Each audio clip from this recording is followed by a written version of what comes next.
কে কয়বার ক্ষমতায় থাকবে আর কাকে কিভাবে আমরা সাইজ করব, রাজনীতির ভাষায় বললাম, এটি যদি আমরা চিন্তা করতে থাকি তাহলে তো হবে না। আপনাকে তো দেশ নিয়ে পরিকল্পনা করতে হবে। একজন রাজনৈতিক কর্মী হিসেবে আমার নিজের কাছেও মাঝে মাঝে বিরক্ত লেগে গেছে।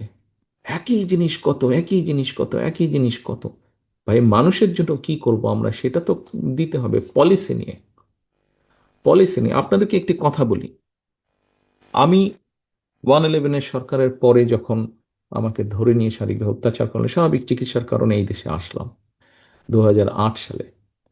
2010 সালে এই দেশের নির্বাচন হলো। আমি আসার পরে পরই এই দেশের জাতীয় একটি নির্বাচন আমি পেয়েছিলাম।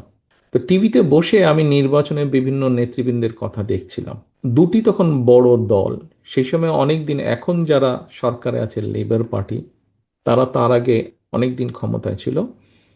ওই 2010 সালের নির্বাচনে কনজারভেটিভ, এখন যারা মেইন অপোজিশন, তারা তখন ক্ষমতায় আসলো। তো তখন তারা কথা হচ্ছে কে কি বলবে, এরকম একটি অনুষ্ঠান, যেই অনুষ্ঠানে দল তার পরিকল্পনার কথা বলছে যে মানুষকে ঘিরে স্বাস্থ্য সেবার জন্য কি করবে, তরুণ সমাজে চাকরি কর্মসংস্থান, এগুলোর ব্যাপারে তাদের কি কি চিন্তা ভাবনা আছে, বিভিন্ন বিষয়ে কথাবার্তা হচ্ছে। তখন দেখলাম একজন একটি পলিসি দিচ্ছে, একটি দল, আমি নাম না বলি, একটি দল পলিসি দিচ্ছে যে এই দেশে সার্ভিস আছে, অ্যাম্বুলেন্স সার্ভিস। আপনি 111 বা 999 কল করবেন, অ্যাম্বুলেন্স আসবে আপনার কাছে। হঠাৎ হার্টের ব্যথা হলো বা অ্যাক্সিডেন্ট হলো, কিছু হলো, অ্যাম্বুলেন্স আসবে। তো অ্যাম্বুলেন্স আসতে তখন খুব সম্ভবত বহু বছর আগের কথা, তো যতটুকু আমার মনে আছে বোধহয় 15-20 মিনিট সময় লাগতো বোধহয় অ্যাম্বুলেন্স আসতে।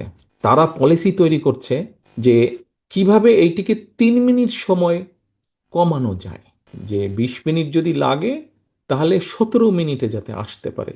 এরকম মিনিটের হিসাবে তারা পরিকল্পনা তৈরি করছে।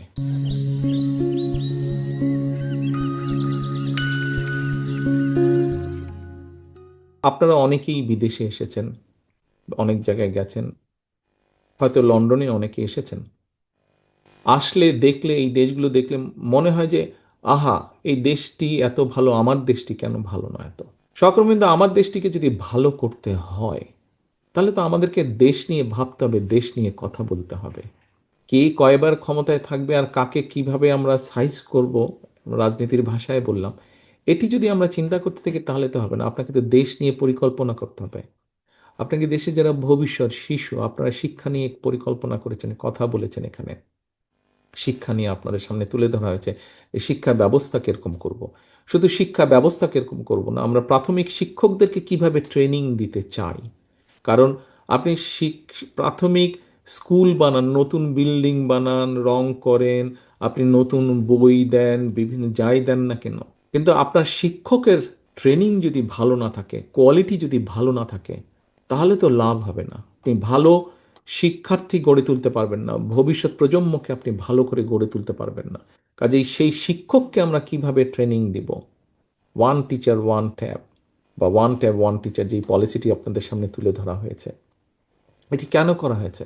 এটি করা হয়েছে যে আমরা আমাদের শিক্ষকদেরকে আমরা বেটার ট্রেন দিতে চাই, যাতে করে তারা ভবিষ্যৎ প্রজন্মকে ট্রেনিং দিতে পারে, ভবিষ্যৎ প্রজন্ম যাতে এই কাজগুলো করতে পারে, এই কাজগুলো যাতে তারা করতে পারে।